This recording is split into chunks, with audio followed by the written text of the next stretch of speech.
All right, today's lesson is 4-6, moving to coordinate geometry. And this is where we're going to take our algebra skills of working with formulas and combine them with our ideas of proofs and our different proofs of parallelograms, proofs of different figures that we've been doing with two-column proofs. But first we need some good review. So we're going to start with the slope formula. Slope is always indicated by a lowercase m. And it's the change in y, subtract your y coordinates, over your change in x, subtract your x coordinates. A couple of key places where we are interested: horizontal and vertical lines, or horizontal lines have a slope of 0, always 0. Vertical lines always have a slope of undefined. So horizontal and vertical lines have special slopes, and you could go through practice examples to see those. What's true is horizontal and vertical lines are always perpendicular. And perpendicular lines are going to be important to us later. Remember, perpendicular means they intersect at a 90-degree angle. Now, why would we want to try to find the slope? Because slope tells us things about parallel lines and perpendicular lines, because parallel lines have the same slope always, which makes sense. They should rise and run at the same rate. And perpendicular lines have opposite reciprocal slopes. Now remember, reciprocal is you flip your fraction, and opposite is opposite sign. So if my slope of my first one is -2/3, my opposite reciprocal slope is 3/2. Flip the fraction, opposite sign. If my slope is 1/4 on my original, my slope perpendicular is -4/1. Now, distance formula is important because that tells us the length. So if you want to know if two segments are congruent, you want to use the distance formula because that will show you the length. And that distance formula is subtract your x's, square it, subtract your y's, square it, add them, and then square root. And that's the important thing. Add first, then square root. You can't split square root over addition. And our last formula, which is review, is our midpoint formula. Again, midpoint is middle. We're finding an average of the 2 points. You want to find the middle of the x and the middle of the y. That is going to be useful if you want to prove that segments bisect each other. That means they would share the same midpoint. A couple little tricks. Now, let's look at an example which initially might seem really complicated.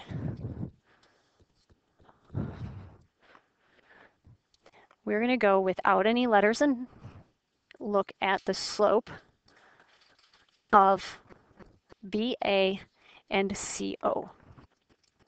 All you need to do is don't get freaked out about not having numbers.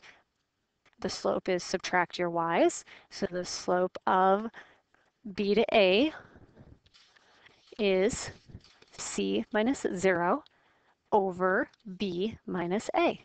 You can't simplify it really anymore, and so it's C over B minus A. That is your slope. Repeat it for C to O, C minus 0, and D minus 0. C minus 0 and D minus 0 simplifies down to C minus D.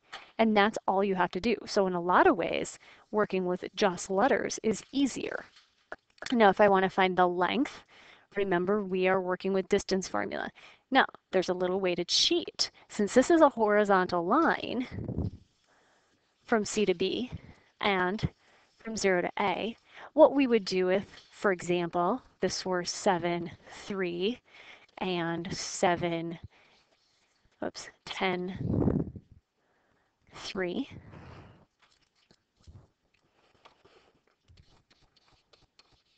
To find the distance, you would just subtract the x's. So we can skip the distance formula and just subtract and write B minus D. However, if you wanted to go ahead and use the distance formula, it will work out to B minus D. To find the length of O to A, we would do the same thing. If this were a number problem, we would just take A and we would subtract it from 0, and so our distance would be A. But again, if we want to use the distance formula, it will work out to the appropriate answer. Now, the last example we have here is the midpoint. And again, midpoint is just the average. So if I want to find where P is, it is in the middle of C and O. I add my x's over 2, add my y's over 2, simplify it down, and it's D over 2, C over 2. To find the midpoint of Q of BA, add my x's, add my y's, simplify it as much as I can, which isn't much, and that's my answer. Now, there are often multiple ways to do these problems. If I want to find the length of this mid-segment, there are really two ways to think about doing it. One, I could find the lengths of the bases, then use the mid-segment formula and say 1/2 base 1 plus base 2. Or I could find the coordinates for S and V with the midpoint formula, then use the distance formula on SV and find the answer. The shortcut here is that my bases are horizontal lines. So I can go ahead and cheat a little bit and know that the distance between 8 and 17 is 9, and the distance between 0 and 20 is 20. So using essentially number 1, take 1/2 of 9 plus 20 to get 14.5. Now, if it wasn't horizontal, you would have to use the distance formula and then to calculate base 1 and base 2 length, and then put those answers in. In the same way, we would have to use. There's 3 calculations no matter which way you do it. It's just which formulas you would prefer to use. Now, the next example is interesting. Identify this quadrilateral as specifically as possible. Now, this is where we want to remember that quadrilateral family tree. The very first thing we're going to do when faced with a problem is look at the slope. And here is why. If we go back to quadrilateral family tree,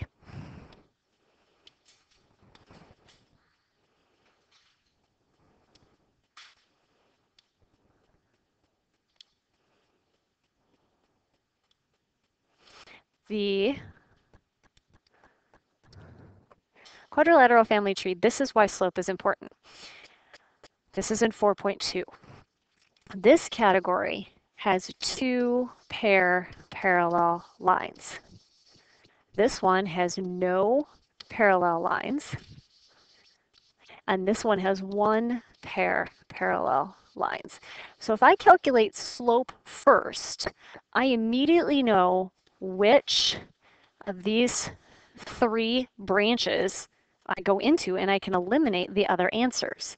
Additionally, if I've calculated slope, I also know about right angles there and here, or even a right kite. So slope is very, very powerful. It also helps me know what, for the case of an isosceles trapezoid, which sides to look at for being equal. So it helped me eliminate and be smarter about which calculations I'm doing. So to go back to our original notes, we're going to do slope first. And we're going to work the slope on all 4 sides. The important part about these calculations isn't so much showing your work, which you have to do, clearly show and label. Explaining is huge, and that's what I have in the blue. So I go through and I do my slopes. Be very careful, for example, in the calculations here, -1 is -2. Down here in the slope of CD, minus a minus is actually plus. And those are places where people make mistakes, and you have to be very careful with your signs. So what happens when I get done is I have these 4 slopes to analyze. And what I can see is that these 2 are equal, so those lines are parallel because parallel lines have equal slopes, and these 2 are equal, so these guys are parallel, but none of them are opposite reciprocals, so there's no parallel lines. So I know I have at least a parallelogram, and if I go back to this, I can eliminate this category and I can eliminate this category. So I know I'm somewhere in the parallelogram family. But because I didn't have right angles, I didn't have perpendicular, I can eliminate this and I can eliminate this. So I'm down to 50-50 guessing if it's a plain old parallelogram or if it's a rhombus. Now at that point, I go to my notes that talk about proof of rhombus. If you have a parallelogram, how do you know you have a rhombus? And there are 2 ways to prove you have a rhombus. You can prove, number 1, that the diagonals are perpendicular, or number 2, that you have a pair of consecutive equal sides. So that, for example, AD equals DC. So this would be distance formula. Now in looking, and then perpendicular diagonals would be slope. In looking at this picture, it's a little bit of a cheat because my diagonals happen to be horizontal and vertical lines. And horizontal and vertical lines are always perpendicular. So by a well-crafted explanation, in the red, because diagonal AC is horizontal and BD is vertical, therefore they are perpendicular, and ABCD is a rhombus by proof of rhombus. The explanation here is important, and this explanation is important because that shows that your work is towards a purpose. Now this example is a little trickier. Finding a rhombus in a kite isn't too bad. You just have to be savvy with how these things work. So a rhombus needs to have equal sides. Well, this is 5. And if I look at the right triangle that is formed right here, I know it is 3 and 4. So by the Pythagorean theorem, 3 squared plus 4 squared equals c squared. I know that c is 5. The cool thing about these parallelograms is these right triangles show up all the time. And this one happens to show up almost backwards. So if I go down 1, 2, 3, 4, and over 1, 2, 3, I get that exact same right triangle. But if I look just at this part right here, I can see clearly that D should be at 5, 0 to make a rhombus. All 4 sides will equal 5. Now an isosceles trapezoid is going to have a similar sort of set of problems. Now remember, an isosceles trapezoid needs to be parallel. I'm going to guess that this is the parallel side. It too is going to have that nifty little right triangle, except this time it's going to come straight down from C over 3 and back up, down 4 over 3. So this side is 5, that side is 5. And so my isosceles trapezoid is right there with D at 11, 0.